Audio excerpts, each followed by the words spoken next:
Tyrese, you impact the game a lot of different ways, not just scoring, obviously, but when you don't score, there is sometimes some chatter. How cognizant were you of that chatter the last couple of days? Was it a conversation you had with coaches at all? And how do you go about kind of calibrating that balance between the playmaking and scoring in general?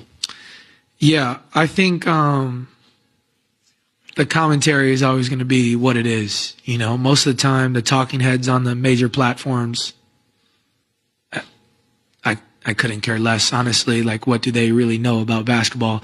But I think as a group, you know, and watching film myself, seeing where I can get better is important. And, you know, I mean, at a time like this, I'm not really on social media as much. I try to stay off it as much as I can, but, you know, you see it, and, you know, ESPN might be on in my house, and there it is. And, you know, it is what it is. But I think just seeing where I can be better is the most important thing. And having that reflection with myself, I talk a lot, obviously, with my trainer, Drew, and Coach Carlisle and all those guys. And it's a, you know, constant conversation of seeing where I can get better. There was adjustments that had to be made coming into today for me, and I thought I did a better job at that.